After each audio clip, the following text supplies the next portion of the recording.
Vulgariser le répertoire des conventions minières et pétrolières signées par le Niger de 2008 à 2019 dans la commune de Tillabéri. C'est le but de cette campagne initiée par le réseau des organisations pour la transparence et l'analyse budgétaire, ROTAB Niger, publié Ce que vous payez, financé par le programme d'appui à la gouvernance démocratique PAGOD, un programme de la coopération suisse au Niger mis en œuvre par le consortium GFA Consulting Group.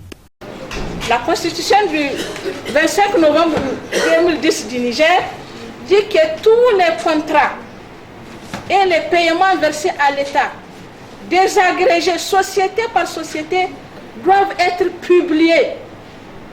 Ce n'est pas le cas. Et le ROTAB s'est dit, on peut pallier à cette insuffisance en faisant un répertoire au moins de conventions et de les mettre à la disposition des populations. Voilà la raison pour laquelle le répertoire a été établi. Maintenant, toujours dans le souci de rendre accessible, le ROTAB a dit c'est pas bon de faire le répertoire et de le garder à Niamey. Par contre, appuyez-nous pour qu'on aille dans les communes où le travail se fait et informer la population pour que chaque région sache il y a combien de conventions signées dans notre région.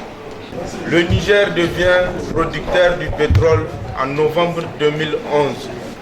Donc l'article 150 de la Constitution du 25 novembre 2010 stipule que les contrats de prospection et d'exploitation des ressources naturelles et du sous-sol ainsi que les revenus versés à l'État, désagrégés par société, sont intégralement publiés au journal officiel de la République du Niger.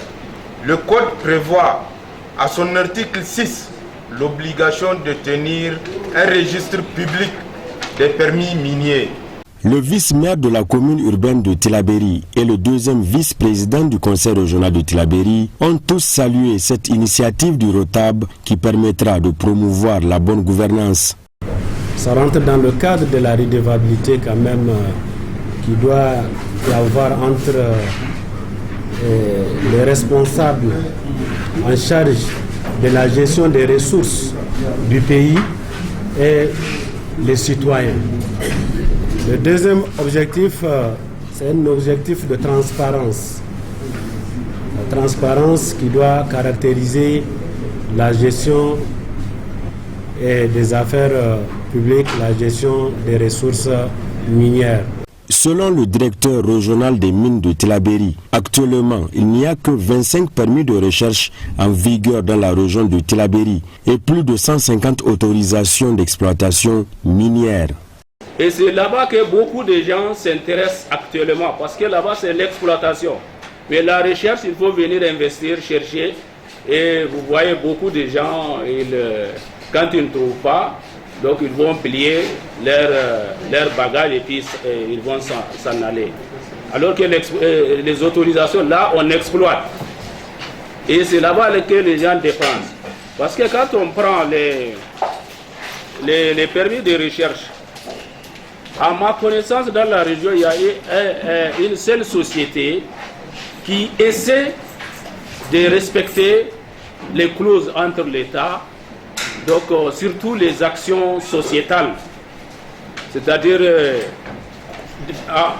amener des contributions aux populations, faire des forages et autres. Au cours des échanges qui ont suivi, certains participants ont posé des questions de compréhension et d'éclaircissement auxquelles des réponses appropriées ont été apportées, tandis que d'autres participants ont apporté des contributions. À noter que cette campagne de vulgarisation du répertoire des conventions minières et pétrolières signée par le Niger de 2008 à 2019 se poursuivra dans les autres communes d'intervention du PAGOD, à savoir Goté, Malbaza, Olelewa, Tanout, Agadez, Difa, Kirozérine et Ngourti.